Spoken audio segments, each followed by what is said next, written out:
Hello, my name is Margaret Biggs, and I am the Matthews Fellow in Global Public Policy at Queen's University. And welcome to the Munk School, Queen's International Institute on Social Policy for 2022. To begin, I would like to acknowledge that Queen's University is situated on the traditional Anishinaabe and Haudenosaunee territory, while the University of Toronto is situated on the traditional land of the Huron-Wendat, the Seneca, and the Mississauga of the Credit. We are very grateful to have the opportunity to live and learn on these lands. So for over 25 years, the International Institute has brought together researchers, policymakers, community leaders, and service providers to discuss the most pressing policy challenges, social policy challenges facing Canada and other OECD countries. This year, Queen's University and the Munk School of Global Affairs and Public Policy have joined forces to host an ambitious program focused on whether and how we need to reform or even transform Canadian social policy for a more resilient and successful future. The 2022 Institute launched on Monday for a day-long conference at the Munk School on the meta challenges and policy choices facing Canada and other OECD countries, socioeconomic, cultural, generational, and political. Today's session on labor market policy is the first in a series of 9 virtual policy seminars drilling down into major areas of social policy that are most in flux and ripe for rethinking. After the presentations, we will have a discussion period. And as you can see on the screen, please send your questions through the Q&A feature at the bottom of your Zoom screen. So it's my pleasure now to introduce our moderator for this session, Karen Myers. Karen is the president and CEO of Blueprint, which is a leading social and economic research organization here in Canada, specializing in labor markets, workforce development, poverty reduction, income security, amongst other things. So I'll turn it over now to Karen Myers. Thank you very much. Okay, thank you so much, Margaret. So the title of our session today is The Labor Market, What is Going On?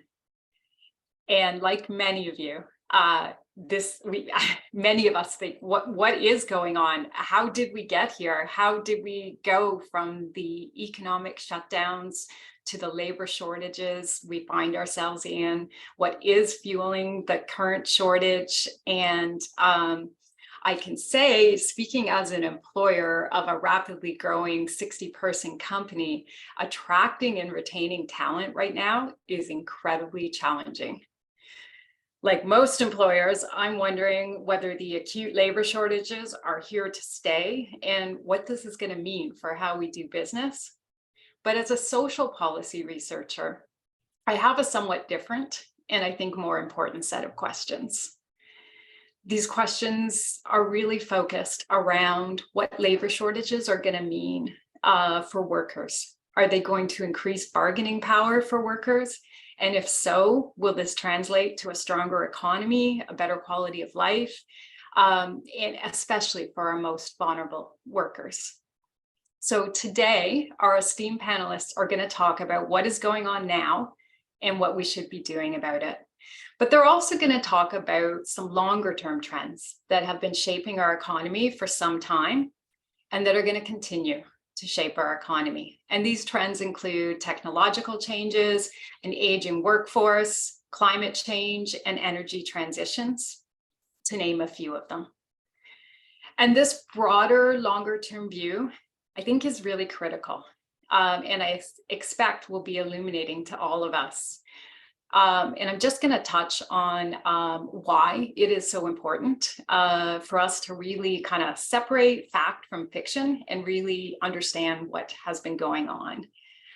Pre-pandemic, policymakers and researchers in Canada and other OECD countries were particularly indexed on the questions related to the future of work, the impact of new technologies on the skills composition of jobs, what jobs were going to be declining, what was going to be growing. We also heard a lot about the gig economy and predictions that robots would make human workers obsolete. People were talking about the end of the traditional job like it was just around the corner. But 10 years and a devastating pandemic later, As you will hear our speakers say today, regular full-time work is still the standard for most people. But that said, there are some really important changes that have been happening in our labor market, and some of them have been happening for decades. And they are changing the world of work. And I think for me, one of the questions most on my mind, and something that I'm really keen to hear from our speakers, is about whether what are these changes really adding up to? And is there a sense that the implicit social contract between employers and workers has become fractured? Like many observers, I'm particularly concerned about the extent to which outsourcing of jobs such as security guards, call center operators, that this has become a key part of companies' labor strategies. And for example, I was reading the other day that Google's parent company, Alphabet, has more outsourced workers than they do full-time employees. So these are some big questions for us to tackle today. And we are lucky because we've got among the best people to help us do that.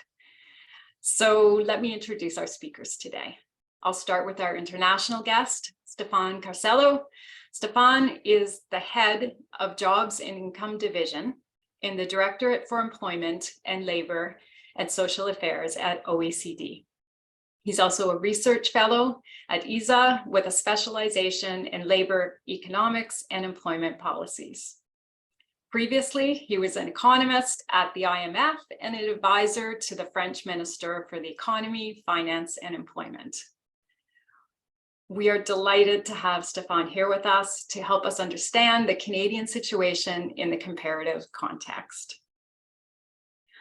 Our second speaker, David Green, will need no introduction to many of you in this session. He is one of Canada's preeminent labor economists. He's a professor at the Vancouver School of Economics at UBC and an international fellow at the Institute for Fiscal Studies in London. David is known not only for his rigorous and careful research on the determinants of wage and employment structure, but also for his willingness to tackle questions of fairness in society, and for his interest and commitment to evidence-based public policy. And he's demonstrated all of these things in a very substantial way in his recent role as the chair for the British Columbia Basic Income Panel.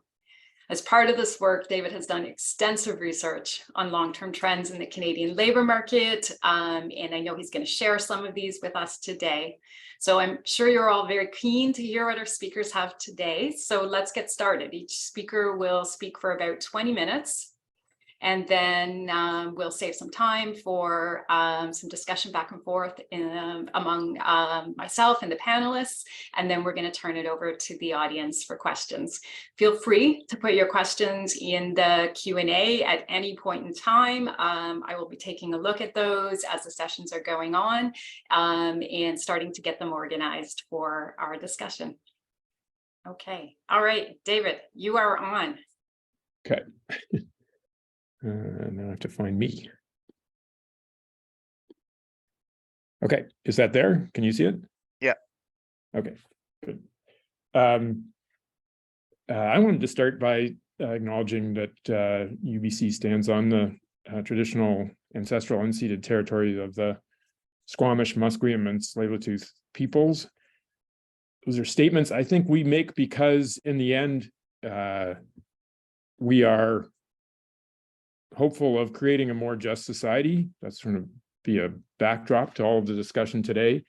And I don't see how Canada could possibly be a just society without coming to some grips with reconciliation.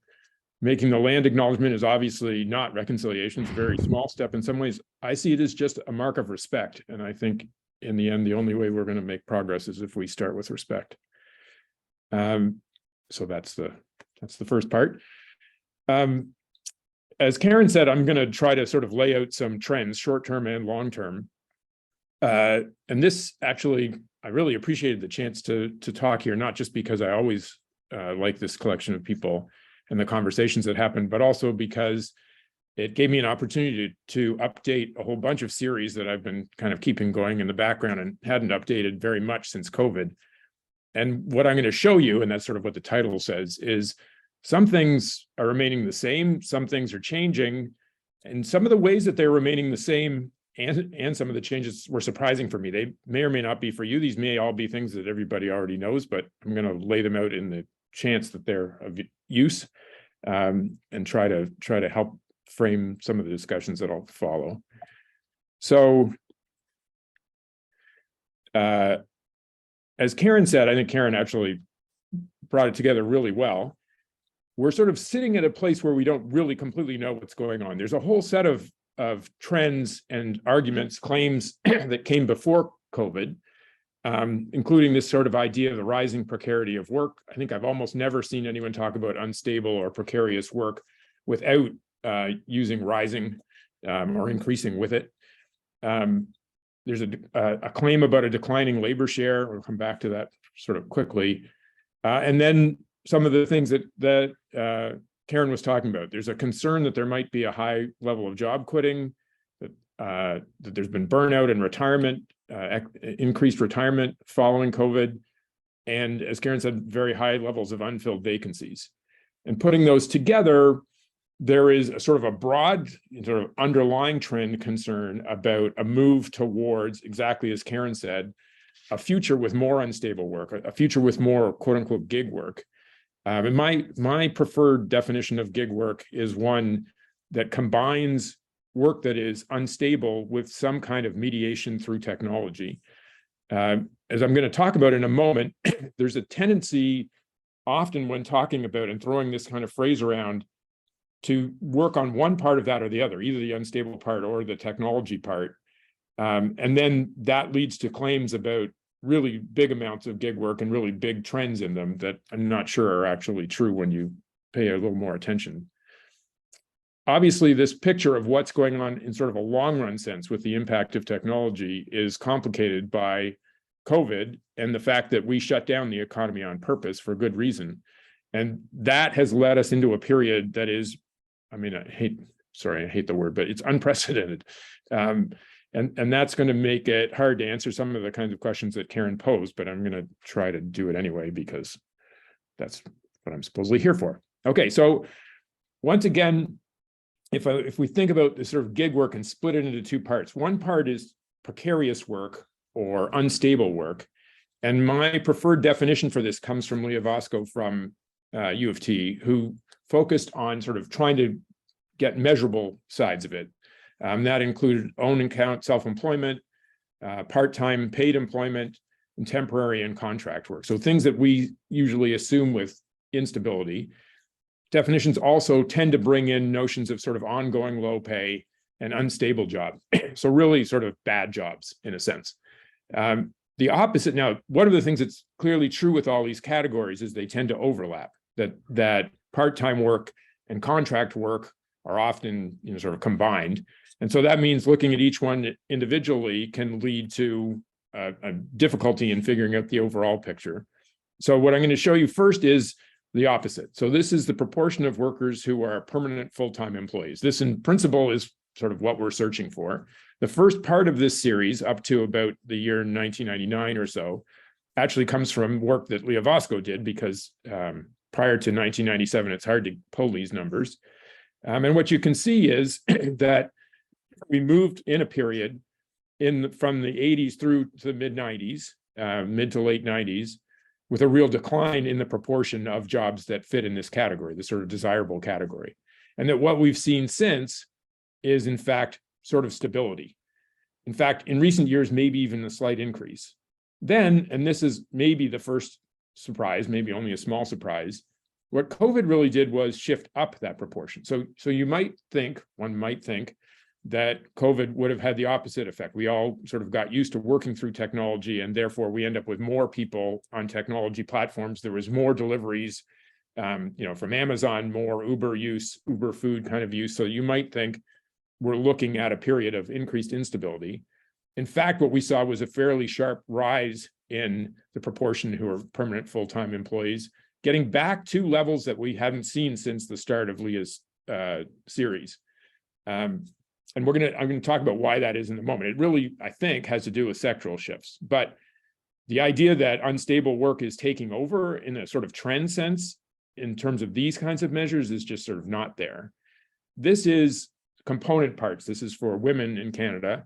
Oh, and by the way, when I say 2022 and all of this, what I did was I took all the data that we have up to through September 2022 and just sort of averaged it. So it's not full year in these cases, but it's as close as I could get to matching the other data points.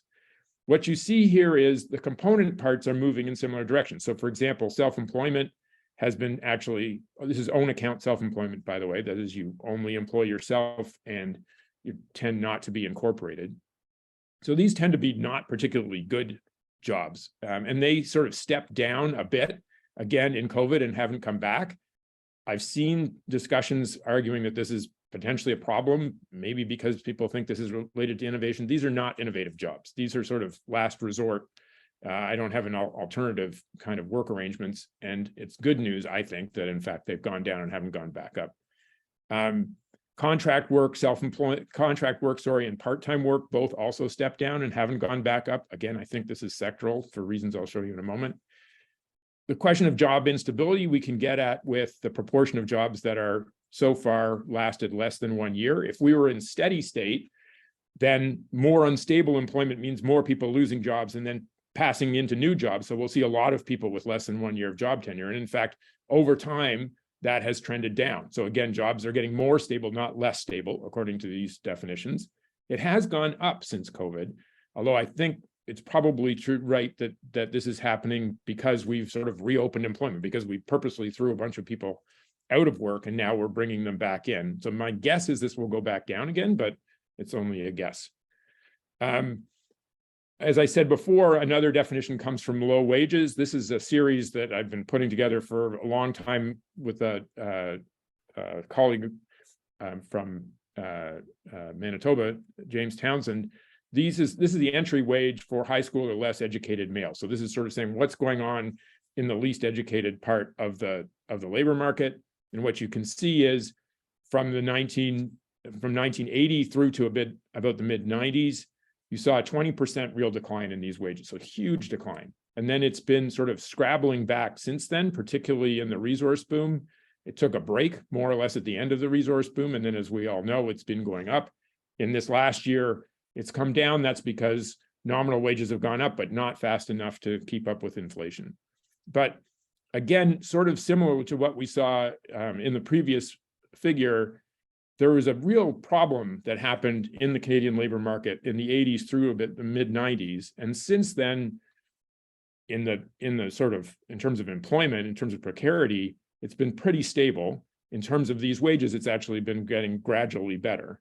But there's a problem in the labor market. It's a labor market problem that's existed for a long time. And I'd like to emphasize, when I show you these series, I'm not trying to say that precarious work or unstable work is not a problem. I think it is, but it's just a persistent problem. It's one that's been with us for a long time. And if the nature of what's driving it is problematic, we need to look back to the times in the 1980s and 1990s to understand where it really came from, as opposed to arguing this is a new technology that is driving us more and more into precarity. That I don't see in the numbers. Like I said, you can break this sort of idea of non-standard work from the idea of gig work by then thinking about, well, what about the other side of it, actual interaction with technology?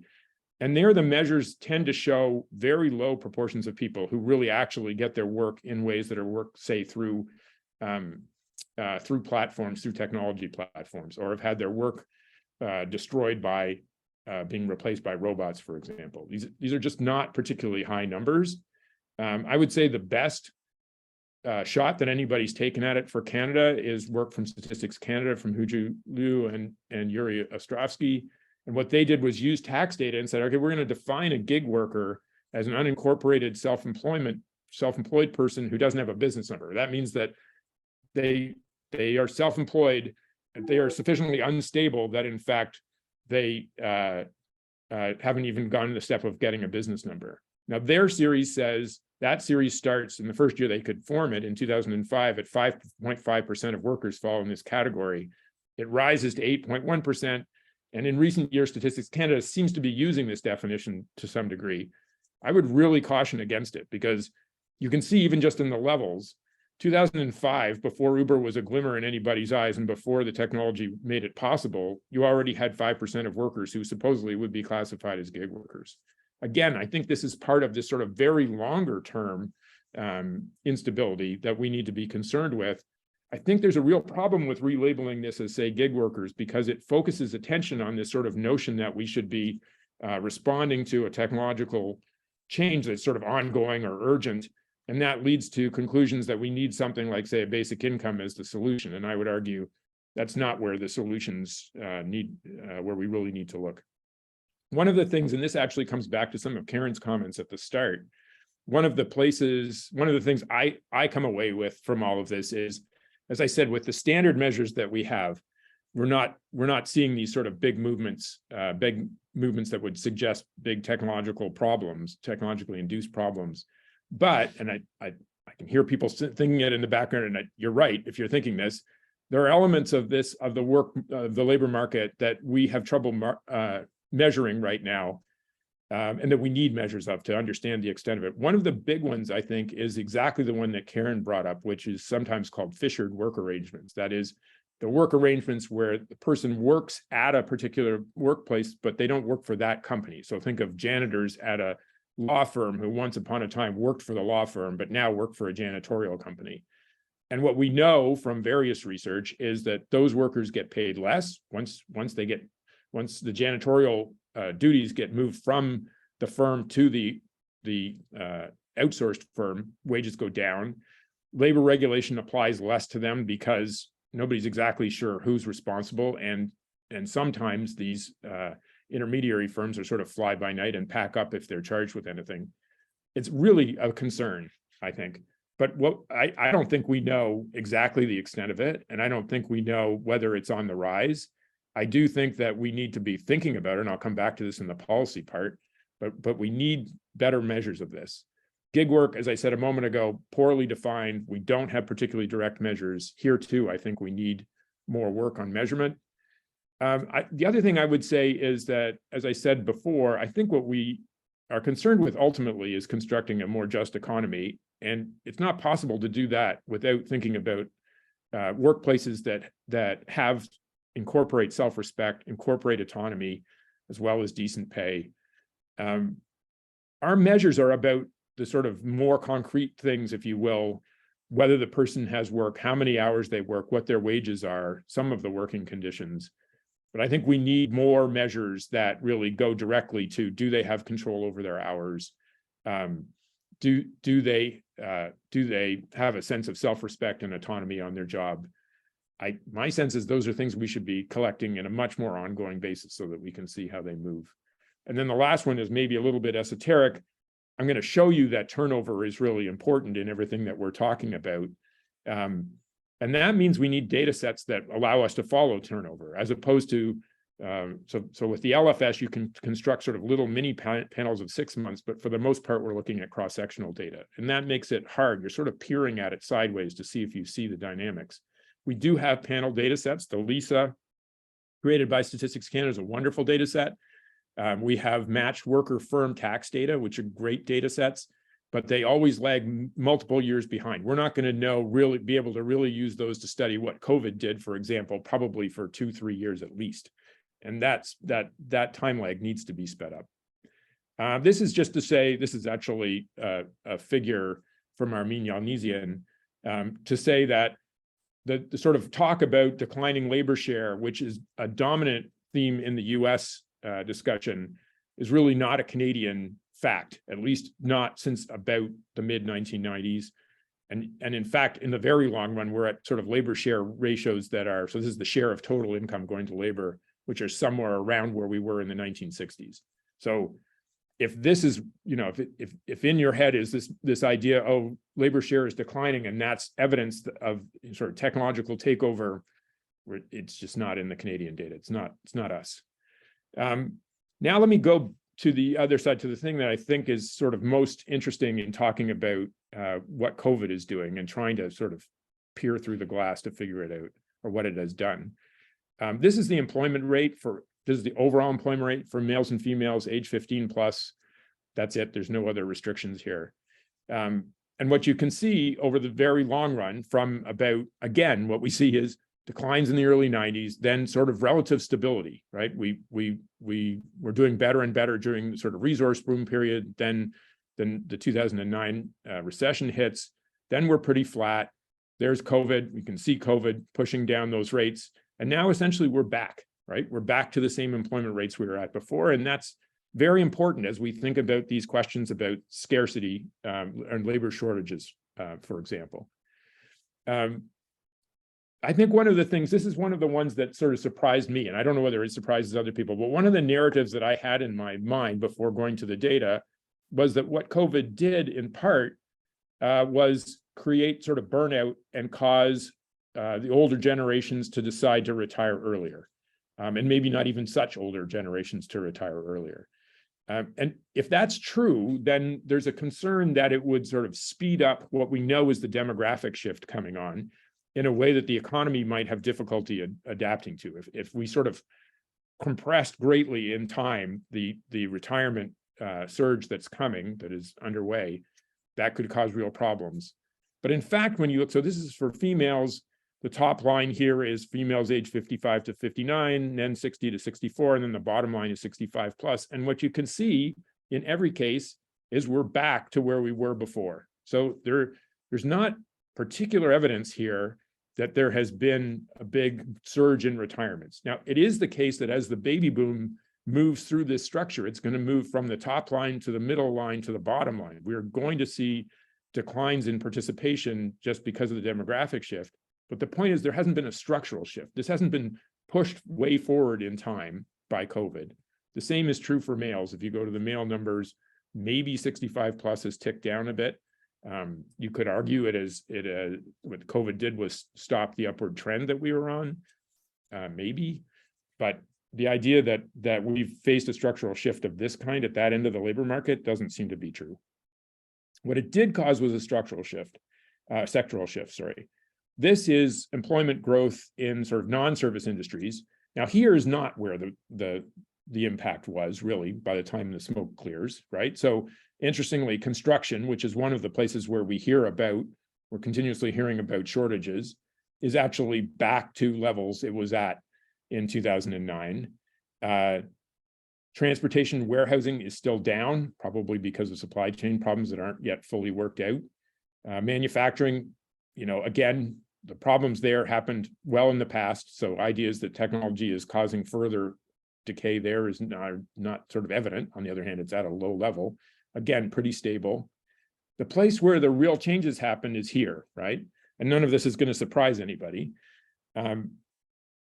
If you look at the red line, hopefully everyone can see colors, which is the sort of the second bottom line by the end, that's accommodation and food services. And what you can see is quite a dramatic drop during COVID and no particular increase since.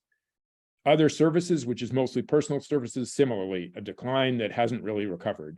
What's offset it is particularly a big increase in professional, technical, scientific, and technical services occupations, and some in public administration. And then these other ones, healthcare and social assistance. I mean, that's sort of interesting because we know that we've got concern about whether there are enough healthcare workers. And I think probably the right way to look at that is a bunch of the frontline workers are burned out and they're moving to other kind of healthcare jobs as opposed to withdrawing from employment altogether. They're moving in other jobs in the sector that are less stressful. So the stress there is happening within this sector probably, but the overall sector size hasn't changed. What's interesting about that is then to think about that relative to the job vacancies. And this comes back exactly to what Karen was talking about. So the job vacancy rate now, this is a figure from Statistics Canada from the Daily in June. The job vacancy rate, which is the green line here, is now about double where it was in 2016. These are numbers, as far as we know, that are sort of historically unprecedented. Now, we don't have very good or very long series on this, but this is sort of our best guess. I think the interesting point here is that it suggests that we are well out of equilibrium. So what we usually think in the labor market is that if we're in somewhere near equilibrium, the job vacancy rate will move with the employment rate. That is, in periods when there's particularly high labor demand, we're going to see both of those go up. We're gonna see them move together. Instead, what we're seeing is the employment rate is flat. The job vacancy rate has gone way up, and that suggests we're just well out of anything that might look like equilibrium. And that means that sort of guesses at what are coming are sort of open. If you look at the vacancy data, what you'll see, actually, let me show you this by sector. What you see is the biggest increases in vacancies are coming for accommodation and food. Other sectors are also showing big increases in vacancies. So the fact that there are these many vacancies means these are jobs that are going unfilled. But really what we're seeing here, what is pretty interesting, I think, is we're seeing a scenario where workers are shifting from the accommodation and food sectors, which is a sector that is, sort of low pay and unstable work, towards these sort of more technological occupations, which tend to be more stable and better work. And that's why the employment rate went up. That's why, or has come back. That's why the rate of stable full-time jobs has gone up and is not coming down. So essentially what's going on here is, let me actually say the other big point. Again, spilling over the border, you might get this sort of picture that we're worried that there has been a big increase in sort of resignations, in quitting. Everybody's quitting, and there's so many vacancies because everybody's quitting and not taking up new jobs. And that's just really not true. The employment rate is back to where it was. Any attempt to get a handle on the quit rate, which again is made hard because we only have cross-sectional data, any attempt to get our hands on that suggests it's not at historic highs for Canada. It is for the US, it's not for Canada. So what we're getting is people are sort of quitting at sort of standard rates. They're retiring at standard rates. But then when they go to find a job, they're finding jobs in this sort of better sector instead of the accommodation and food sector. And so it's as if what happened in the recession, or in the COVID recession, was people were thrown out of these not so great jobs. And before that, they would have just then gone on to find another not so great job. But since those weren't available, they actually found better jobs. Now, it's not really easy to construct a labor market model that will do that, except if people just look very locally for their jobs and don't sort of put their head up and see there are better opportunities. And the idea that demand would increase to sort of soak up that supply is interesting. But I think the key point here is that these sort of quote unquote labor shortages, they are not evidence that the labor market is not functioning. They're not evidence that we're strangling the economy. We're actually growing at decent rates. Employment rates are at historic highs. It's actually, I think, a reflection of a shift, the exact kind of shift that Karen was talking about, in terms of a shift towards workers feeling like they, as they make this sectoral shift, have sort of more control and can get to better jobs. And my feeling is that right now, I mean, this is sort of back to answering my attempt to answer Karen's question, and I know I'm out of time, so let me do it quickly. I think we are at a moment when the labor market is strong, in spite of everything else that is going on, somewhat oddly.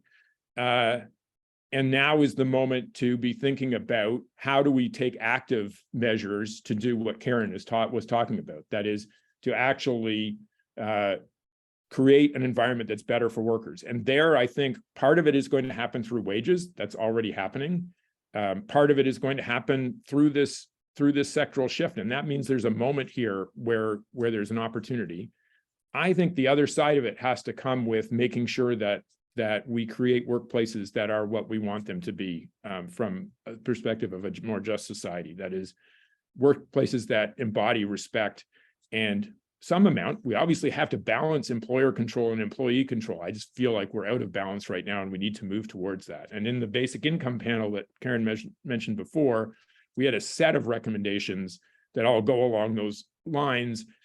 And let me just say, one of the key sort of ideas in this is, at the moment, as far as we can see, governments are sort of waiting to see what happens with gig work and fishered work, with the idea that they're sort of waiting for the courts to tell them whether these are really employees or not.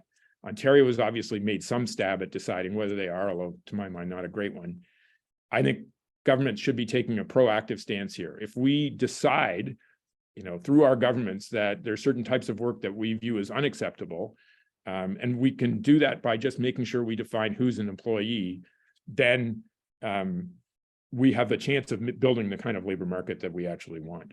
By the way, the announcement, sorry, this is a little aside, the announcement yesterday that Canada is going to 500,000 immigrants, I don't understand that in relation to this. Essentially, we reach a moment when the economy is not strangled. There are lots of extra vacancies, but we're running pretty full on the labor side, and I think those vacancies reflect a sectoral shift. So what we're going to do is essentially say, well, we're going to come along and fill those up in a way that will effectively reduce worker power and throw a whole bunch of new immigrants into a housing market that is straining at the seams. It's a decision that sort of boggles my mind at the moment, to tell you the honest truth. Okay, so that's it. So just to conclude, claims about the impact of technological change in terms of move to gig jobs and precarious work, to me, are hard to see in the data. We need better data. Instead, there's a sort of long-term move to precarity, and what we need to do is think about that in a sort of more deep and structural way, rather than reacting to technologies at the moment that we think are doing things. COVID, I think, has created a shift favoring workers who seem to suddenly understand that they have options that they didn't understand before. And I think that means that this is the moment to think about building the policies that will allow us to build the labor market that we really want for all of our fellow citizens. Sorry, Karen, for going so long. Thank you so much, David. That's just fascinating. There are so many things that you have outlined for us that I just think are not intuitive right now. And so there are so many things that I would that are on my mind to follow up. There are already lots of questions in the chat. There are questions about some of the details and some big picture questions. Before we do that, let's zoom out. So Stefan, will call on you, and we will be very keen to sort of hear about some of these trends and look at some of the differences between the Canadian context and what is happening more broadly internationally. Thank you, Karen. I'm going to try to share my screen again. Can you see my screen? Yes, perfect. Oh, that worked. Okay, good.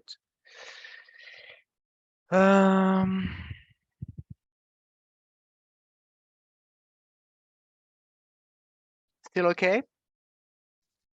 Yes. Okay, good. Yeah, so let's yeah, just to connect. So I'm going to give you presentations that really, yes, indeed, widens a little bit the view on the labor market with an international perspective, and also takes stocks about the big trends in the labor market that might actually shape the labor market in the future. And I'm gonna start with just to make a nice link with the presentation we just had. The first point is just to look at the vacancies, and as David said, is the vacancies, the labor market is tightening everywhere, and the job vacancies here, you see that the number of unfilled job vacancies for which we have information for a number of countries, unfortunately not Canada, but you see that, interestingly, these unfilled vacancies have increased very significantly even before the COVID crisis. So there is a trend there, and it's what we see in the data is that, obviously, as David said, it's driven by some sectors such as food and accommodation and healthcare, but we'll also see the same thing happening in manufacturing, for instance. So the situation seems to be shared by very diverse sectors. When we look at the how unemployment and vacancies move together, see you have the same story here, but you see the vacancies filled and unfilled, and the unemployment rate So this vacancies and employment relationship. And you see that now in 2022, in mid-2022, the labor market are getting really tight everywhere, meaning that unemployment rates are getting lower at the same time as the rate of vacancies is increasing very significantly. And you see here that you have a shift upward of this relationship, which gives you an indication that at least for some countries, it's not the same situation for all the OECD countries, but for the countries where we have the information where it's shown here, it's getting more difficult for in the labor market to match to some extent the vacancies with the unemployed people, and the labor market is really getting really tight. So to what extent is this linked to changes in preferences from workers, to the extent that some of them would like to change sectors? To what extent is this driven by a change in the skill needs by employers? They actually have vacancies, but they don't find the workers that have the skills needed to make the job.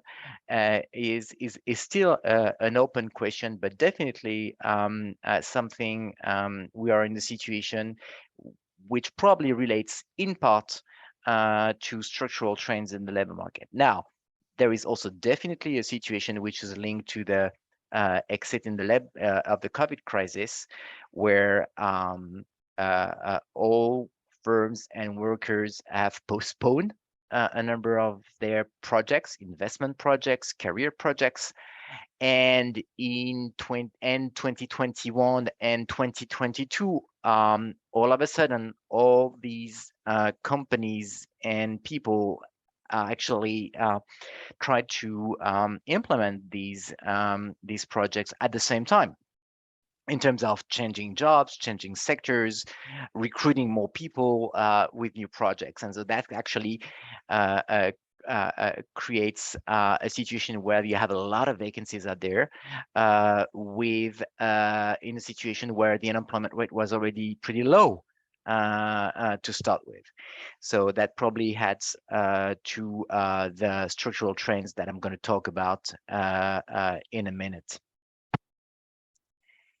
One of these big strands, well, I'm going to talk basically about three trends in the labor market that really shape the OECD evolution of jobs and income. The first one is the new technologies. The second one is demography, and the third one is climate change. The first one is new technologies. David talked about the influence of these technologies on the nature of jobs, the gig work, the domestic outsourcing. We actually looked at this topic in 2019 and 2021 in the OECD Employment Outlook. And even though these actually new forms of work are increasing everywhere, they still represent, as David said, a pretty small share of employment. And as you said, Karen, everywhere the permanent job, full-time job remains the main form of employment, really. Gig work represents, or what if I say platform work, to be more precise, represents a bit like a very small share of employment, about 1% from what we can measure. Domestic outsourcing has increased a lot in the recent past, but still represents 4, 5, 6% of employment. So it remains pretty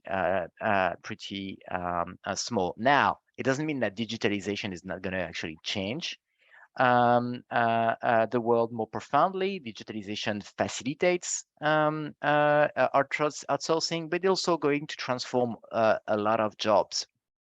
Here you have the share of jobs on the left-hand side, the share of jobs in the OECD that are at risk of automation by either robots or softwares. And you see that about 40% in the OECD And in Canada, of jobs are over the next 10 years at risk of significant change, and some of them, about 14%, are even at risk of being destroyed and replaced by other jobs elsewhere. And you see that actually has had in the past, this is on the right hand side, profound changes in the composition of jobs, with rising needs for high skills on the firm side. Also in some countries and some sectors, rising needs of low-skilled jobs. This is in the service sector. But also a decrease in the need of skills in the middle of the skill range, or the jobs that are what we call routine jobs. And these trends is observed in very similar manner across the OECD countries. And this is what we call the labor market polarization, job polarization. Many of these jobs are going to, in the future, are going to require using softwares or using computers or tablets. What is worrying is that we see this in the OECD countries across through the survey of adult skills that we run on a regular basis. We see that actually many adults do not have sufficient problem-solving skills. They cannot basically use computers to find solutions, and so they are not really at ease in an environment where they actually need to use a computer or softwares. The situation is very different across age.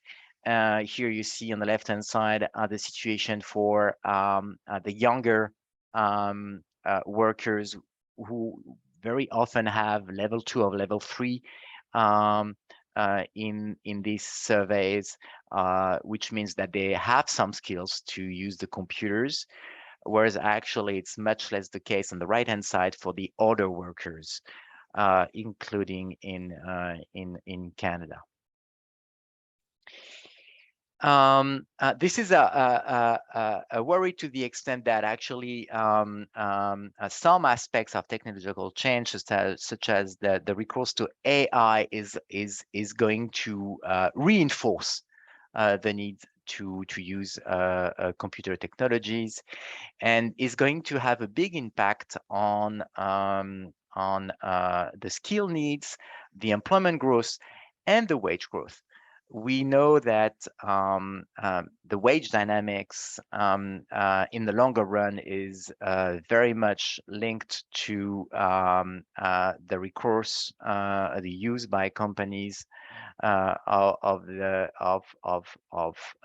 ICTs is very much linked to this use. It has consequences on the wage. You see here that it also favors high skills. The exposure to AI is very much linked to skills, but also has a big impact on, or significant impact, at least for high skill workers, on the change on employment. So what are the key policy challenges to accompany and make the most of this transformation for policymakers? Well, the first thing is really training, and I will get back to this when I talk about older workers. It's better training opportunities, lifelong learning. It also has a big role. It gives a big role for the Public Employment Service, the PES, which has a big role in terms of career management and also identifying the skill needs of employers. In many countries, the Public Employment Service is really at the service of workers, but we realize that understanding very well what the companies need in terms of skills and training is really key to accelerate the placement of unemployed people. And now I'm going to turn to another change, which is really the elephant in the room right now. We talk less about this transformation, but it's really essential, is the demographic transition, the aging of the population and the aging of the workforce. Here you see the share of the people aged between 20 and 64 in the total population. So this is typically what we call the working age population. It's the core of the working age population. And you see that the share in the OECD countries is going to decline, has already started declining, is going to decline, is projected to decline through 2060. And it's never declined, or it's never been projected to decline so fast and for so long before. It means, what does it mean? It means that actually, in order to maintain the working age population ratio constant, we will need to have people staying longer in the labor market. Here you see the number of years of extension of working life over the next 30 years, and you see that we'll need on average about 6 years additional in the labor market on average in order to maintain this ratio constant. It means that people will need to work probably until their late 60s or maybe early 70s. And so that people age from 50, 55 who are now considered senior workers in the labor market very soon will be the norm and will constitute probably a majority of the working age population. So this aging of the workforce is rapid, and there is a clear need for a framework and a strategy to promote long working lives. It's a complicated issue, and it is complicated because you need to tackle several problems at a time. Obviously, there is the question of the pension systems that in some countries do not favor staying longer in the labor market. So you need to have a number of adjustment of this pension system that foster staying longer at work. You also need, you cannot really have these pensions reforms without accompanying them by employment packages that that favor or facilitate staying in the labor market for older workers. This is programs on the worker side in terms of training, in terms of benefits and special programs for senior unemployed people, because we know that when senior workers become unemployed, their risk of becoming long-term unemployed is much higher than for younger workers. It's also incentives on the employer side, incentives to train and retrain from the age of 45, because we know that access to training declines very quickly with age. And also, and I will talk about it in a minute, programs that also change the mindset of employers and employees, and especially programs to fight against discrimination, because age discrimination is probably one of the most pervasive forms of discrimination right now in the labor market, and really undermines the chances of staying in the labor market after the age of 60. Now, the last big trend I wanted to discuss is the green transition. I mean, we are right now experiencing a very complex situation in the labor market, with a very tight labor market. At the same time, a new crisis which is looming for the coming months, and at the same time a huge challenge that we see in our lives, and we experienced very recently. I mean, I live in Paris, and this month of October has been incredibly warm in France, with temperature ranging from 25 to 30 degrees, where they should be between 10 and 15 degrees. So the warming is accelerating, and countries are also accelerating their measures to make a transition to greener technologies. The impact in terms of employment is uncertain because it's very uneven and difficult to project across sectors and also across countries. We know that we're going to move away from fossil fuels and technologies in manufacturing that are really based on these fossil fuels. At the same time, you know, the manufacturing companies are adopting at a faster pace these greener technologies. We also have a number of jobs that are being created in the renewable energies. We have greener regulations and technologies in the construction sector.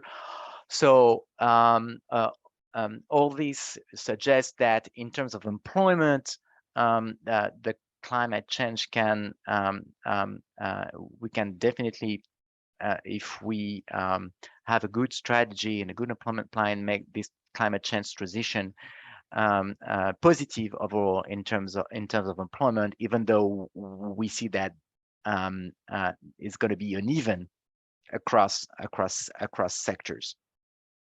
Now, in terms of income, it's quite complicated. One of the strategies used or that will be implemented by many countries is a carbon tax, or a tax on the carbon emission of goods and services. And these can definitely have very unequal impact on households' budgets,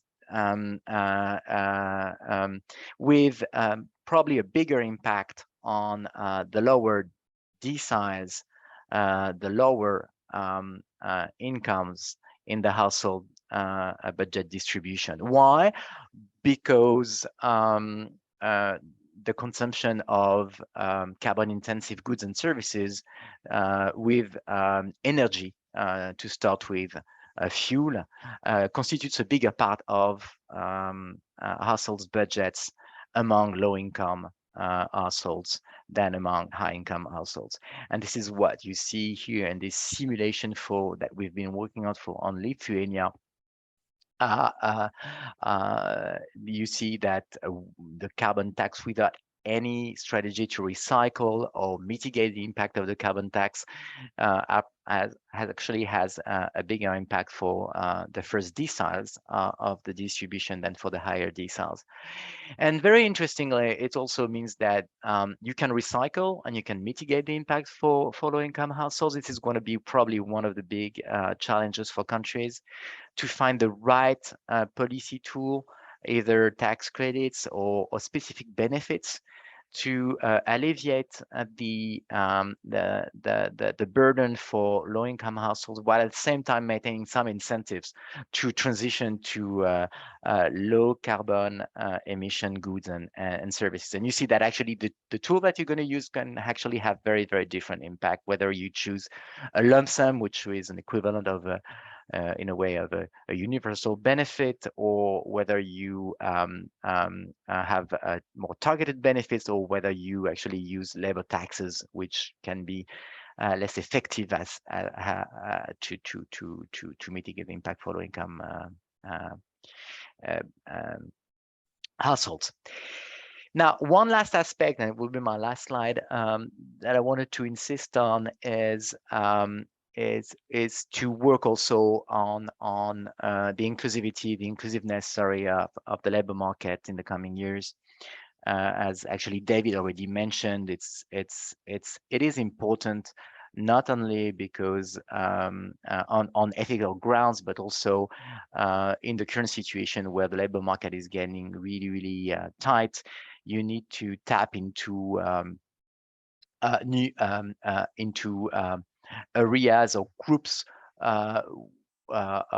for which access to labor market or can be more difficult, and so these groups are, for instance, the low-skilled youth. In a number of countries, it can be women, especially women who are at the age of having children, forming families.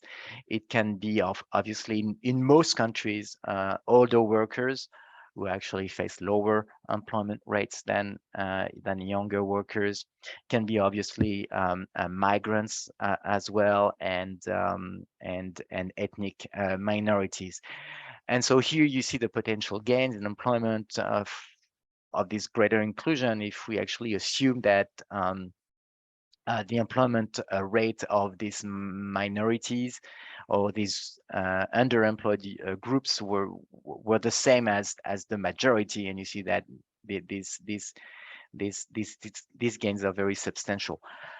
And so you have various strategies, because one of the key aspects is for some of these groups is discrimination, definitely in the labor market. And I'm thinking about ethno-racial minorities, obviously, but also about aging. As I said, there's a lot of stereotypes about older workers in terms of being less productive and less flexible, which when you look at the data really are not really based by any evidence.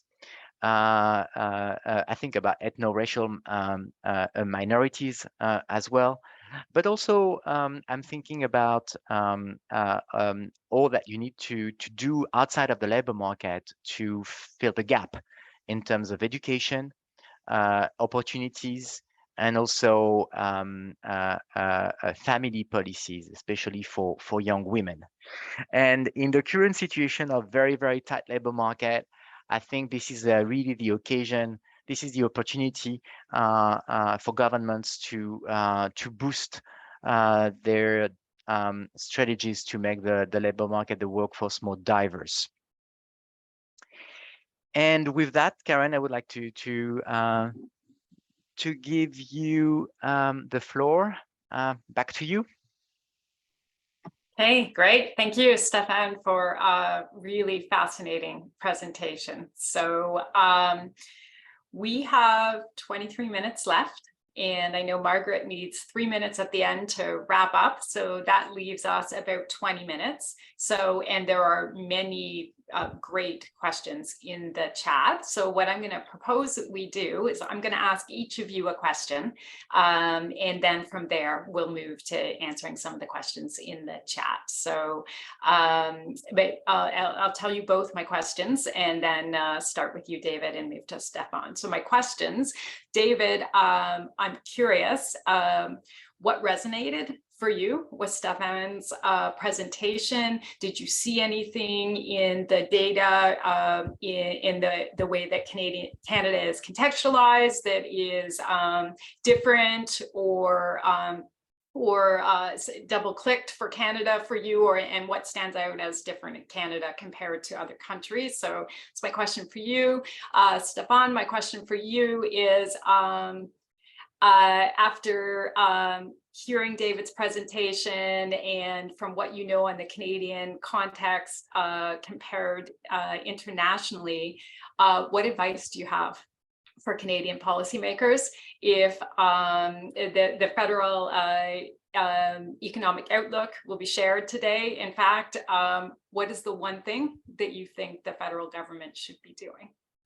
So David, over to you first. Okay, thanks. I guess my main reaction was I actually thought it was a great presentation. I thought it really covering all three areas and showing the context, I thought it was wonderful. I mean, for the most part, as I kept peering at the Canadian numbers, it seemed like we sort of sit in the middle. A lot of places, the places where Canadians are happy to sit for the most part, it seems like. I guess the one thing that struck me was in the sort of first two parts, the sort of digitalization trends and the demographic trends, and I agree completely with Stefan. They're coming, we need to adapt to them. I think one of the interesting questions for me was, did COVID change those in some sense? Did it suddenly bring them forward? And it's not clear to me, sort of again, peering at the data, that it did that, which to me was a little bit of a surprise. I sort of had this notion that it might have done that. And I think that's important because part of the way we're going to respond to these is through markets, right? So for example, if you think of the aging demographic, what's going to happen to some degree, what we're seeing happening right now is wages are going to go up. That means some occupations are going to be kind of priced out and we're going to shift towards using capital or technology instead. And that's a pretty natural reaction. And that means that some of the sort of more dire predictions, and I'm not saying from Stefan at all, but for other people about what's going to happen because there's all these retirements, are not really accurate, because an economy doesn't act like a machine with certain cogs missing. It acts more like an organic entity. So what'll happen is wages will change, people will start changing sectors, and the economy will adapt to some degree. Now, it's still going to be a lot fewer workers than it had before, so that's going to be important. But we will see adaptation. So it's important to keep that in mind as we try to make the predictions going forward. But like I said, the interesting thing to me was we didn't get shoved by COVID into a situation where we have to make it like in instant time. There's still time to adapt to this, I think. That's sort of takeaways broadly, but actually I really enjoyed the presentation. Okay, thank you, David. Stefan, what advice would you give Canadian policymakers? Well, that's a very difficult question, Karen. It's no, it's I think Canada, when you look at the comparison, stands as David said, pretty much in the middle in many of these challenges. Canada is very attractive in terms of labor market. When you compare it with some other countries in terms of wages, working conditions.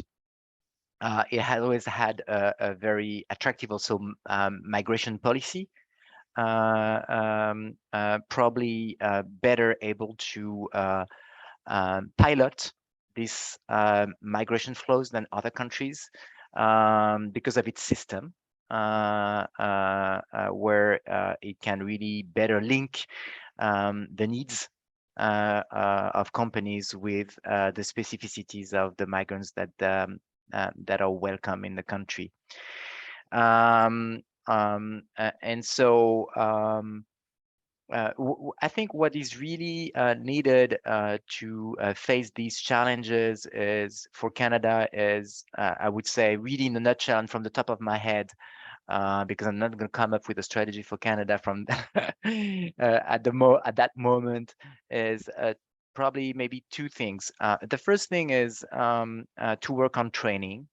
Because it's really important right now for various aspects, for aging, for technological change, and maybe also for climate change, because just honing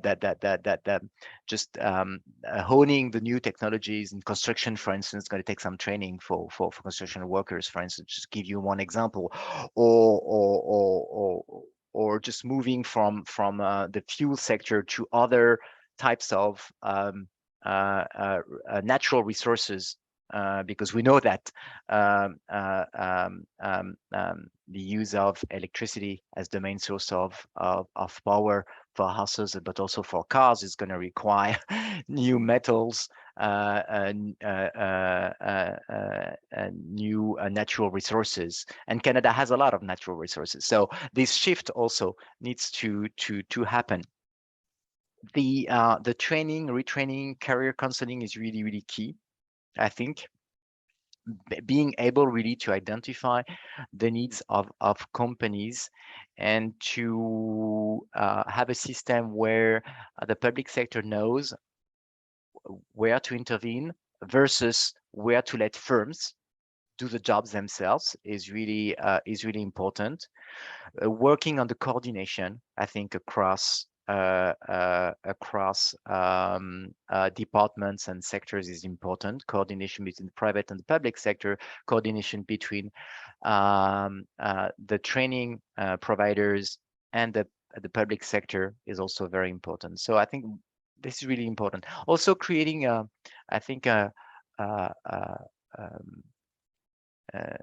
mindset, a training mindset, or a culture of training, lifelong, is really important, and it's something difficult to achieve.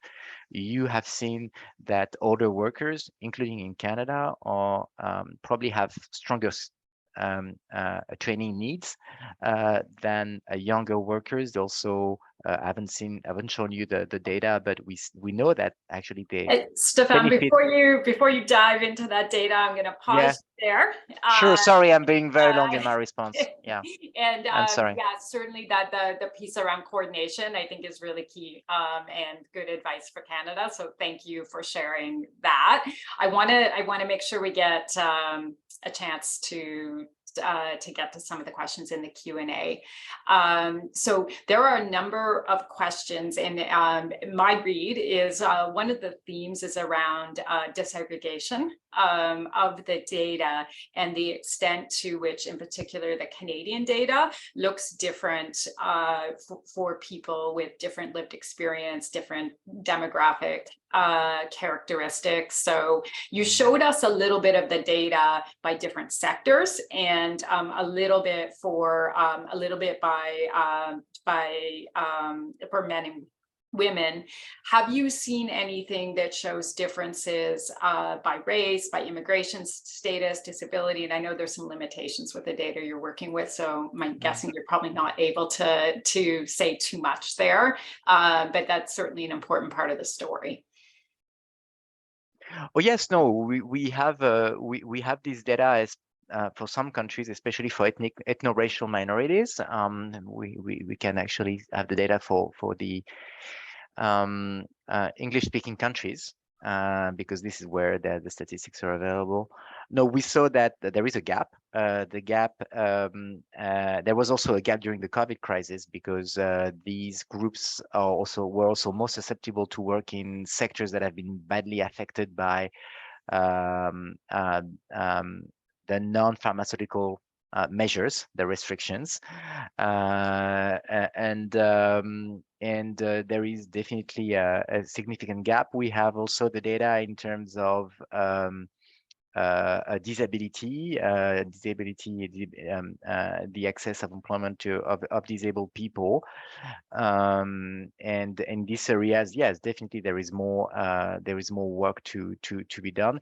I think disability is one area where we need to do better collectively in the OECD countries in terms of access to employment, both in terms of incentives to work, but also on the employer side. Okay, thank you. And David, what about for Canada? So I would break it down into sort of longer term and shorter term. The longer term part, again, is this sort of idea that the level of precarity of jobs hasn't actually changed very much over the long run. But what we know is that the people who are more likely to be in those jobs that are unstable, et cetera, are falling into the groups exactly that you're talking about. The racialized groups, immigrants, women are all groups that are much more likely, LGBTQ are all groups that are much more likely to be in those jobs. So there's a long run persistent issue for sure. Where we have difficulty in the Canadian data is the more immediate, is like sort of, month to month, because the LFS doesn't include, the main question it has that's related are either gender, which has only recently been sort of updated as a question, and immigrant status. And what we know is that when we went into COVID and all kinds of things got shut down, recent immigrants in particular were hit hardest because they were in the sectors, they were particularly in those sectors like the food and accommodation that got hit hard. Now, as those have come back up, my guess is, and I haven't done that breakdown, I think it's a really good idea to do that breakdown, that it's gotten better, and that if there's one group that's probably benefiting from the shift out of that towards the other better jobs, it's probably them. But as I said, I think I would put emphasis on the long-term issue that the unstable jobs in the economy fall very unequally in those dimensions. Yeah, yes. And David, there's a specific question about immigration that Naomi asked, in addition to the comments you made about increased immigration levels that were announced.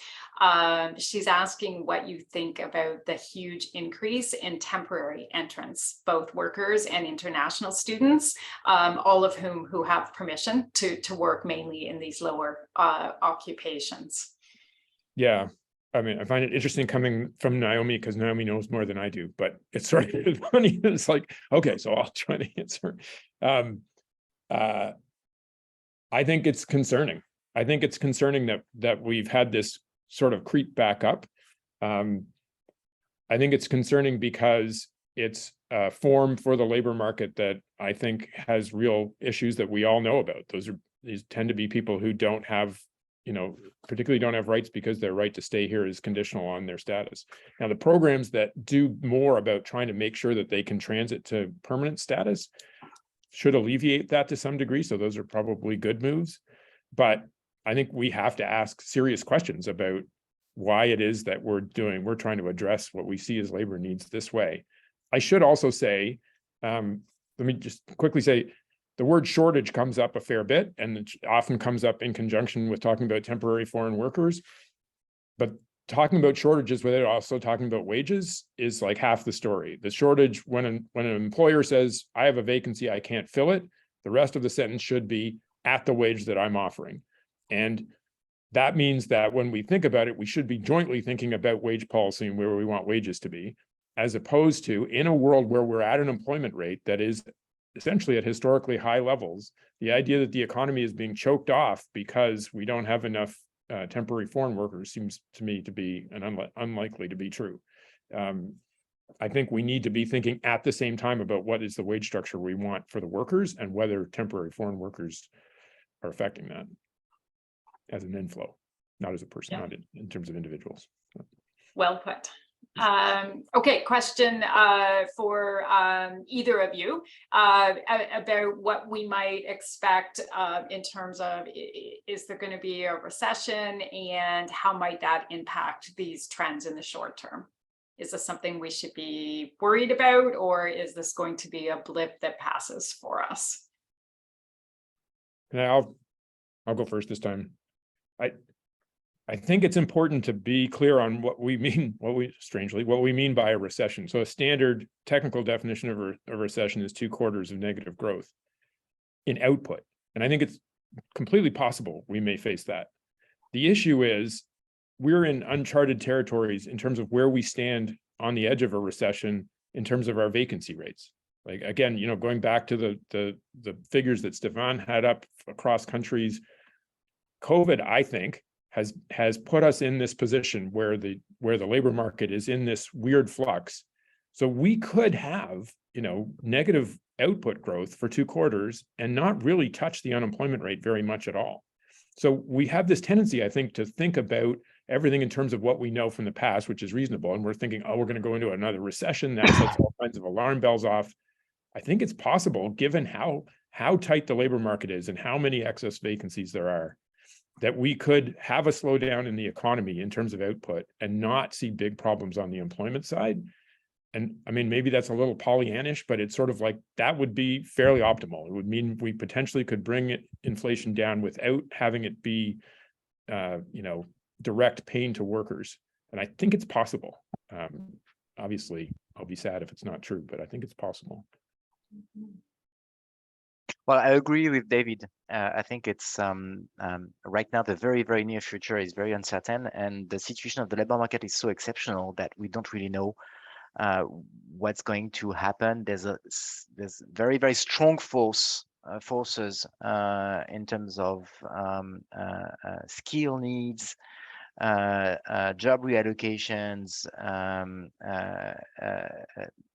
and very low unemployment rates that could actually mitigate the impact of the slowdown of the economy and the labor market. We don't know. So it's very now. Frankly, when you look at the time of reaction of the labor market to GDP and the time of reaction of GDP to monetary policy. We might actually be in this uncharted area for some quarters, I would say. It takes about, I don't know, but 6 months to a year to the GDP to react to interest rate increases. It takes also about 6 months for unemployment to react to, on average, to changes in GDP, and so we might not see a lot happening in the labor market in just the next a few quarters. We might actually see a slowdown in the vacancy rate, but maybe nothing very, very strong in terms of unemployment yet, for these reasons. Okay. All right. So I think we have time for one last question. We've got, I think, just less than 2 minutes. So be brief in your remarks. This is a big, nice, open-ended question. It comes from Victoria. Victoria asked, she said it's specifically to David, but I think we'd be interested to hear from both of you. This notion, David, you mentioned that some part of the solution needs to come from the market. And I think she's asking for clarification about what part of the market and how you meant, and you did speak to the notion of wages, so that may have been what you were referring to. More broadly, I think the question is, what should government do? What should employers do? And what should we be doing as community, as labor, as citizens? Sure. Okay, so I'll be quick. Yeah, you're right. I meant in terms of wages. I think we have a tendency to forget that there are, and part of this is about prediction as opposed to what ought to be, in a sense, right? So part of it is, as we see the demographic shift coming down and we try to plan for it, we should take account of the fact that markets will adjust in part, and they're going to do part of the lifting for us. Not all of it, but part of it. But let me throw it back to the one of the questions you posed at the start, Karen, which is sort of like, what is this all going to mean for workers? I think the answer to that is it's in our control. It's in our control to determine the type of labor market we want. And also, one of the things I'd like to emphasize is I don't think technological change is not an exogenous force that will play with us like a wind. Like you will see different countries adapting to technological change in different ways. It again is within our policy control to react. And in that sense, if my statement seemed to suggest that I think we should leave it all to markets, it's not what I believe. But markets are part of the way we will adjust. Yeah, that is just a lovely place to leave us with, in this sense of much of this is in our control. Stefan, you have 15 seconds, last word before we turn it back over to Margaret. Yes, no, I completely agree with David. I think we can definitely influence a lot the way the market can adjust. Both in terms of wages, the consequences in terms of inequality. These driving forces can also be an opportunity to improve job working conditions for a number of workers. And governments have really a role to play in terms of setting the right regulations and the right incentives so that the market goes in the right direction as well. Thank you. Well, Karen, any final words from you, or I'll just wrap up the session here. I just really want to thank all three of you. Karen, thank you for moderating the session so beautifully, and Stefan and David for your really expert presentations, really engaging and thought-provoking discussion. We left a lot of questions in the Q&A box, which we'll try to archive. This is really one of the most topical and top of mind and also long-term social policy issues facing Canada and other countries. So thank you all very much, and thank you all to really a couple hundreds of people participating on this. The next seminar, virtual seminar in this series, is going to be on Friday. on November the 4th. It's on income protection, which is meant to be the sort of the sister session to the labor market session today. We have three amazing speakers for that session. Robert Joyce from the Institute for Fiscal Studies in the UK, Janet Gornick, who's from the Stone Center on Socioeconomic Inequality in New York City, Jennifer Robson from Carleton University in Ottawa, moderated by Miles Korak. So you can register online for this and other sessions in this series. Just go, as you did this first time, to the conference website, the Munk School of Global Affairs and Public Policy, to register. So thank you all for participating, and I hope to see you on Friday. And then next Monday, the session will be on immigration, which I think there was some discussion today that really, David in particular, that teed up that session. Before closing, I would really like to thank Employment and Social Development Canada and Immigration, Refugee and Citizenship Canada for their generous support, which has allowed us to bring these leading Canadian and international experts together in a public forum like this. Thank you all very much, and we hope to see you on Friday.